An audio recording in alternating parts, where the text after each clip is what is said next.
In front of me, we have 9 cameras. We have everything from cinematic beasts, to action cameras, to high-speed demons, and my phone.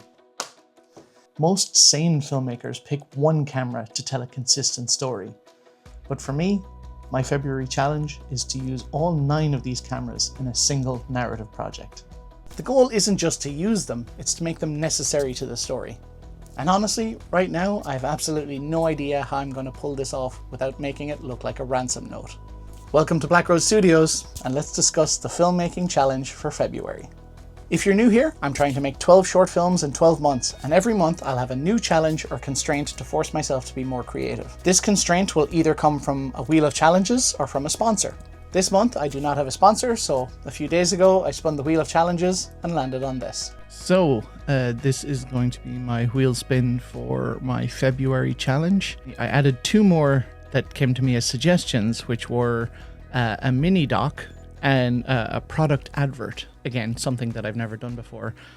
And part of the goal of the channel is for me to do something that I've never done before and learn something along the way. So yeah, let's spin and see what we get for February.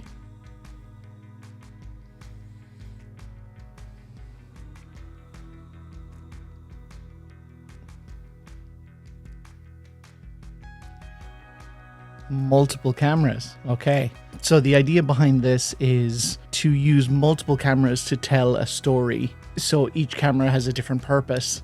So the next question is, should I spin for how many cameras? That'd be fun, wouldn't it? So now I'm going to spin how many cameras that I should use in the short. I have 10 possible options. If it's 1, I'm not going to go with it, but we'll see. We'll see what fate decides.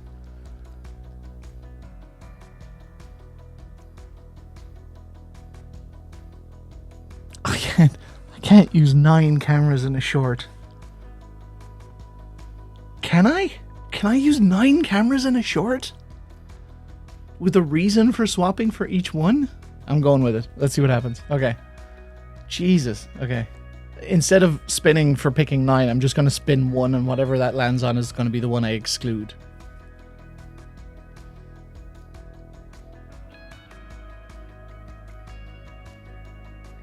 The EOS, so the only one I'm not using is the DSLR. Oh, shit. Okay. Well, there you have it. That could be fun. Let's see what happens. This is going to be a challenge. Okay, cool. Done. So let's quickly audit the tools we know that we're working with. We've got the heavy hitters for our A camera footage. The Red Komodo, the Red Scarlet Dragon 6K, and the Canon C200. We also have our older but reliable Canon C100, and to be honest, even though this camera is limited to 1080p, the footage is still beautiful, so there's lots of scope there. We've got the Run and Gun Squad, the DJI Osmo Pocket 3, the GoPro Hero 10, and the iPhone 15 Pro Max. And then there's the awesome little weirdos. These are the specialist tools that might be the hardest to integrate.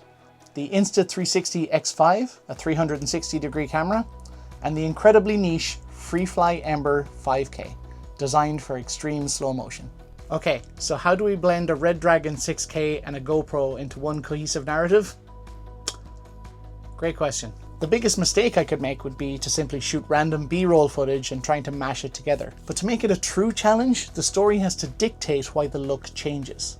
I've got 2 main theories on how to approach this, and I'd still need to decide which route to take.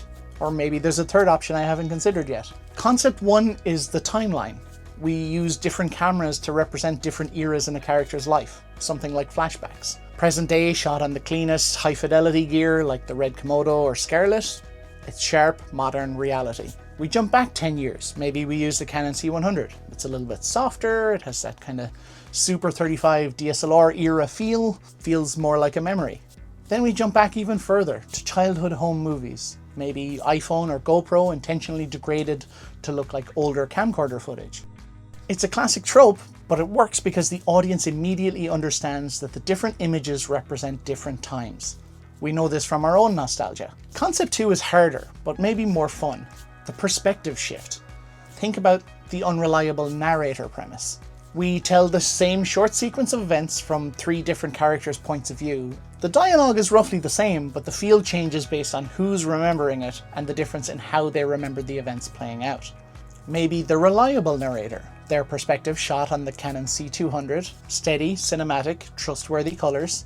A frantic, paranoid character, maybe their POV and the Osmo Pocket 3 or GoPro, shaky, wide angle, distorted, too close to people's faces. Those concepts handle the main cameras, but what about the specialists? No matter what story I tell, I have to figure out how to motivate extreme slow motion with the Freefly Ember. Is it a character having a panic attack where time slows down? Is it a highly stylized action beat? But I also can't sacrifice the pacing of the story just to let a moment play out in slow motion. And then there's the 360-degree camera. This one keeps me up at night. How do you make a 360-degree shot feel narrative without just feeling like a gimmick? I mean, it's great for extreme sports or its own contained thing, but right now I'm struggling to see how to connect that to the story. Seeing as I don't have to do this challenge alone, I'd love for you guys to look at the list of cameras pinned in the top comments.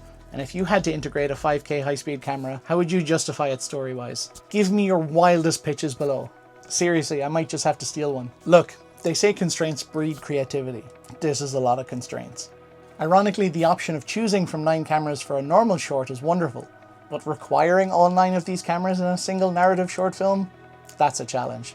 This challenge is going to be incredibly difficult, probably very frustrating in the edit, but I can't wait to get started. It's going to force me to stop relying on pretty cinematography and focus entirely on a different form of visual storytelling. The script for the short film is being written right now based on some of these ideas, but no doubt it will change over time as the idea gets locked in. But either way, at the end of the month, there will be another short film with all of these bad boys having their moment to shine. Maybe when the film is released, we could play an additional game, a guessing game of which scenes used which cameras. That could be fun, right? Before you take off, I have one more question for the comment section.